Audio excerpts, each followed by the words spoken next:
আমি একটি 16 বছরের কিশোর। আমি রাষ্ট্রদ্রোহী মামলা খেয়েছি। রাষ্ট্রদ্রোহী মামলা। কি অপরাধ ছিল আমার জানেন? আমার অপরাধ ছিল আমি এই স্বাধীন বাংলাদেশের ফুটপাত দিয়ে হেঁটে যাচ্ছিলাম। এই ফুটপাত দিয়ে হেঁটে যাওয়া যদি আমার অপরাধ হয়, তা যদি হয় রাষ্ট্রদ্রোহী মামলা, আমি বলতে চাই মাননীয় প্রধানমন্ত্রী, আমি বলতে চাই আপনি রাষ্ট্রদ্রোহী। আপনারা জেলখানার পচা খাবার খেয়েছেন কখনো?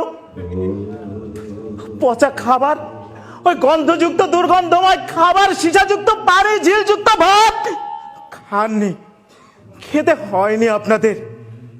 এই 16 বছরের কিশোর খেয়েছে, বিনা অপরাধে খেয়েছে। আদালত পাড়ায় দাঁড়িয়ে আছে কতগুলো বিল্ডিং, ওরা সব বোবা, নিশ্চুপ। ওখানে আইনের নামে হচ্ছে বেআইনি কাজ। ওখানে রায় দেওয়া হয় উপরের আদেশে, ওখানে শুধু পড়া হয়। এই আইন, এই অন্যায় বিচার আমি মানি না।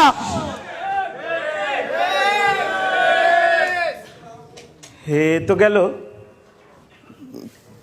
বিচার বিভাগের কথা। আচ্ছা, দেশে নাকি এখন আইন শৃঙ্খলা খুব ভালো। আমাদের মন্ত্রী মিনিস্টাররা বলে বেড়ান দেশে নাকি এখন অন্যান্য সময়ের চেয়ে অনেক ভালো আইন শৃঙ্খলা বিরাজ করছে।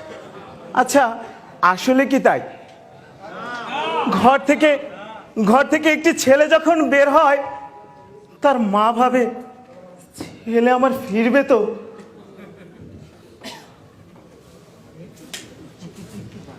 আজ এতটা দেরি হচ্ছে কেন? আবিদের তো ঘরে ফেরার কথা। বিকেলবেলা আমাকে বলল, বাবা আমি মিছিলে যাচ্ছি, কোরআনের মিছিলে, বাবা তুমি আমার জন্য দোয়া করো।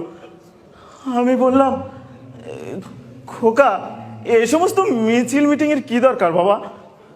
বাবা আমার বলে, এ তুমি কি বলছো বাবা? কোরআনের মিছিল হবে আর আমি না গিয়ে ঘরে বসে থাকবো বাবা? এ কি হতে পারে? ছেলেটা এখনো ফিরছে না কেন? এতক্ষণ তো চলে আসার কথা। এই তো কলিং বেলের আওয়াজ শোনা যাচ্ছে। আবিদ মনে হয় ফিরেছে। এ কি, আপনাদের তো ঠিক কি? ও, তোমরা আমার আবিদের বন্ধু? আচ্ছা, আমার আবিদ কোথায়? তোমরা এরকম চুপ করে আছো কেন? কথা বলো। আমার এমন লাগতেছে কেন? ওই গাড়িটা এদিকে আসছে কেন? তোমরা চুপ করে আছো কেন বাবা? কথা বলো। আমার আবিদ কোথায়?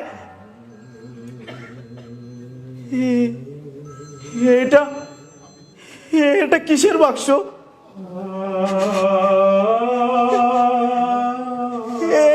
এটা কিসের বাক্স? তোমরা কথা বলছো না কেন? আমার এমন লাগছে কেন? আচ্ছা, আমি দেখছি।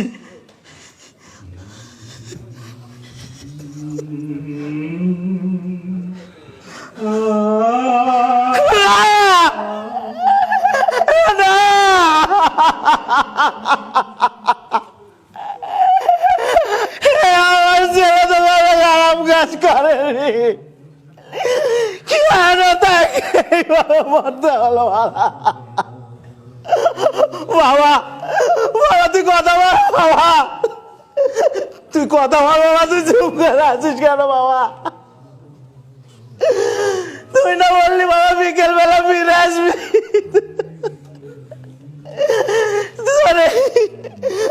তোরে চোখ দুটো কই গেল বাবা? ওই চোখ দিয়ে আমাকে একটু দেখ বাবা।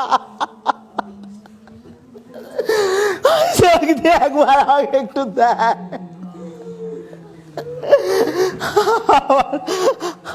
আমার কুকুর বাবা। না আমি কাঁদছি না, দেখ আমি কাঁদছি না বাবা। তুই বলেছিলি বাবা আমি না ফিরলে তুমি কেঁদো না বাবা, তোমার সাথে দেখা হবে জান্নাতে। আমি কাঁদছি না বাবা, আমি আবিদের বাবা বলছি। বাংলার জমিনে কালেমার পতাকা ওঠার আগ পর্যন্ত লক্ষ লক্ষ আবিদ প্রাণ দিতে রাজি আছে। আপনারা কি রাজি আছেন?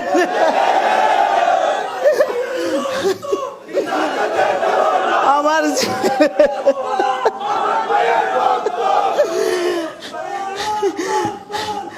এই রক্ত কোনোদিন বৃথা যাবে না, একদিন কালিমার পতাকা উঠবে বাংলার জমিনে।